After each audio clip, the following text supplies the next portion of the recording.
ये यज्ञ अब कभी पूरा नहीं होगा। पदम सिंह का कटा हुआ सर उड़ता हुआ सीधे हवन कुंड में जाकर गिरा। नहीं, सब बर्बाद हो गया। तूने सब बर्बाद कर दिया। हवन कुंड अब अपवित्र हो चुका था और इसके साथ ही यज्ञ खंडित हो गया था। हवन कुंड की आग अभी भी तेज थी, लेकिन अब उसका रंग लाल से काला हो चला था और धीरे धीरे आग की लपटें धीमी पड़ रही थी। सब बर्बाद हो गया, सब कुछ। अघोरनाथ हवन कुंड की तरफ देखकर अपना सर पकड़कर खड़ा था। उसकी आंखों में गुस्सा और नफरत साफ दिखाई दे रही थी। उधर ड्रैकुला तुरंत अनीता के पास जा पहुंचा। अनीता, तुम ठीक हो? तुम ठीक हो ना? उसने अपने नुकीले पंजों से अनीता के बंधन नोच डाले और अनीता को अपनी बाहों में संभालते हुए जमीन पर लिटा दिया। फ्रांसिस कुछ दूर से यह नजारा देखकर और भी कंफ्यूज्ड हो उठा। What the? क्या ये एक्चुअली में ड्रैकुला है? ये उस लेडी के लिए इतना परेशान क्यों हो रहा है? मैंने आज तक जो कुछ भी काउंट के बारे में सुना और पढ़ा, वो सब क्या गलत था? फ्रांसिस को तो कुछ समझ नहीं आ रहा था, लेकिन ड्रैकुला अनीता को देखकर यह समझ गया था कि उसे बहुत टॉर्चर किया गया है। तभी उसकी नजर अनीता के हाथ पर पड़ी। ये क्या है? अनीता के हाथ की कटी हुई उंगली देखकर ड्रैकुला की आंखों में खून उतर आया। वो तुरंत खड़ा हो गया और अघोरनाथ की ओर मुड़ा। तभी अघोरनाथ भी ड्रैकुला की ओर चिल्लाते हुए पलटा। तूने मेरी हजारों सालों की मेहनत पर पानी फेर दिया। तुझे इसकी सजा मिलेगी। हमला करो! अघोरनाथ के आदेश देते ही बाकी अघोरी साधु ड्रैकुला की तरफ दौड़े। जय बाबा अघोरनाथ। किसी मामूली साधु का ड्रैकुला के आगे टिकना असंभव था, लेकिन वो मामूली साधु नहीं थे। वो सब अघोरी थे जिन्हें मौत से डर नहीं लगता था। उन्होंने ड्रैकुला को चारों तरफ से घेर लिया था। ड्रैकुला जो उनसे लड़ने के लिए तैयार खड़ा था, उनकी इस चाल को समझ ही नहीं पाया। तभी उन सब ने अपनी मुट्ठियां आगे की और उन्हें खोलते हुए अपनी मुट्ठी में बंद भस्म ड्रैकुला की तरफ फूंक दी। उनके ऐसा करते ही ड्रैकुला का सर चकरा उठा। उधर अघोरियों ने मंत्र पढ़ना शुरू कर दिया। उत्तिष्ठ मृत्योत्तिष्ठ प्रत्यग्रहाणन्तिम बलिम आलिंग्य तव कन्यां सम्यक अनेनाग्नो तां समर्पय शुद्धय शुद्धय शुद्धय शुद्धय ओम मृत्यवे नमः। अगले पल ड्रैकुला पूरी तरह जड़ हो चुका था। उसकी आंखें खुली थी, लेकिन वो हिल नहीं पा रहा था। उसे अघोरनाथ अपनी तरफ आते हुए दिखाई पड़ रहा था और दूर खड़ा ओमकार जानता था कि अब अगर उसने कुछ भी नहीं किया तो ड्रैकुला मुसीबत में पड़ जाएगा। महाराज, ये अघोरी मुझे तो गड़बड़ लग रहे हैं। हमें इनको रोकना होगा। तुम ठीक कहते हो ओमकार।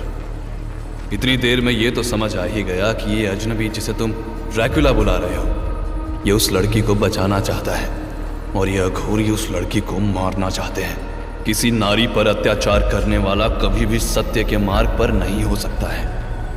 चलो ओमकार। महाराज का सपोर्ट मिलते ही ओमकार फ्रांसिस की तरफ पलटा। क्या कहते हो पादरी, हो जाएगा और मुकाबला? फ्रांसिस अभी भी कंफ्यूज था, लेकिन उसने सर हिलाकर हामी भर दी। तो चलें फिर। हाँ, सब लोग अपने नाक और मुंह पर कपड़ा बांध दो। उनकी भस्म से बचकर रहना होगा। तीनों ने अपने नाक और मुंह पर कपड़ा लपेट लिया और अघोरियों की ओर छुपते छुपाते चल पड़े। उधर अघोरनाथ अब ड्रैकुला के सामने खड़ा था। उसने अपने दोनों हाथ ड्रैकुला की कनपट्टी पर रख दिया और अपना अंगूठा उसकी कनपट्टी में दबाने लगा। तूने मेरी सारी मेहनत, सारी तपस्या बर्बाद कर दी। मेरे भरोसेमंद पदम सिंह को मार दिया, मेरे सबसे पुराने सेवक बलौर को मार दिया। अब तेरा मैं वो हाल करूंगा कि तू खुद मुझसे मौत की भीख मांगेगा। लेकिन पहले मैं तेरी यादें पढ़कर ये पता करूंगा कि आखिर तू है क्या। अचानक वहां एक शोर उठा और अघोरनाथ का ध्यान बट गया। ओमकार, महाराज ईश्वरी और फ्रांसिस वहां पहुंच गए थे और उन्होंने अघोरियों पर अटैक कर दिया था। संभाल कर लड़ना पादरी। मैंने सुना है ये अघोरी मुर्दों का मांस खाते हैं। Thank you Omkar.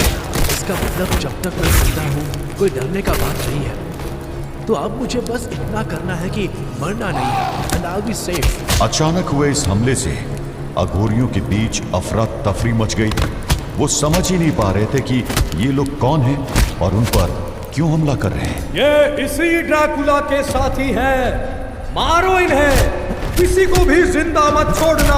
अघोरनाथ का आदेश सुनते ही अघोरी भी पलट कर वार करने लगे। महाराज मदद कीजिए।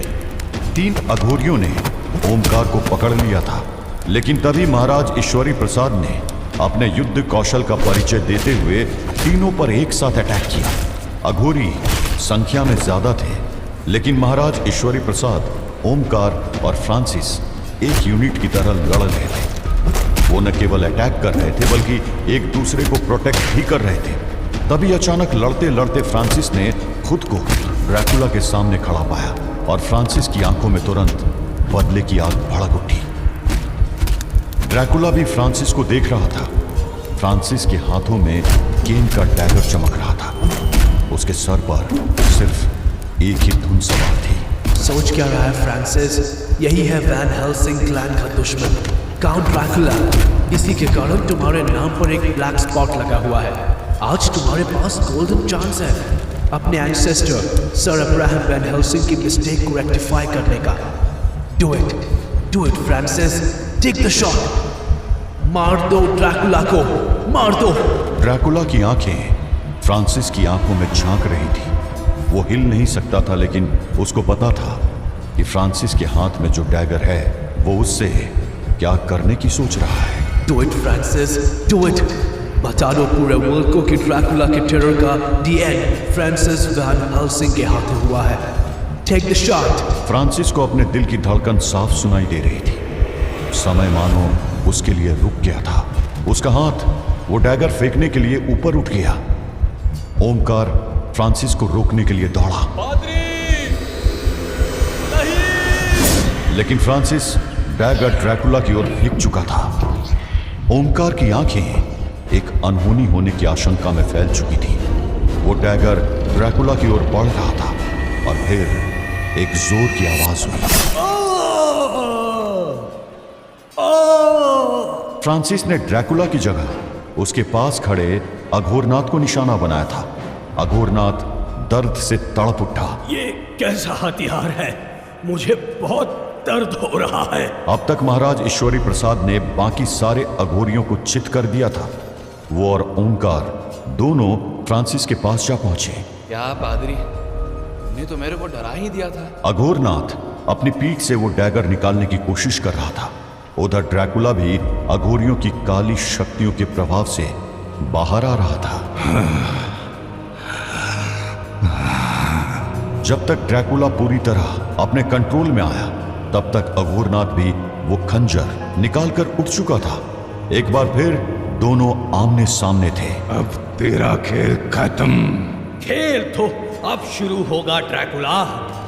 आज की लड़ाई तेरी हुई, पर मैं फिर आऊंगा।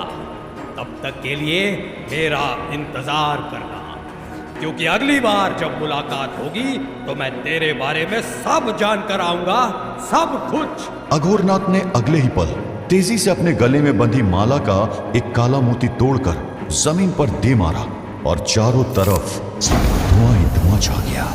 कुछ देर तो किसी को कुछ भी दिखाई नहीं दिया, और जब धुआं हल्का पड़ा तो जलती हुई मशालों की रोशनी में ड्रैकुला ने देखा कि अघोरनाथ और उसके अघोरी गायब हो चुके थे।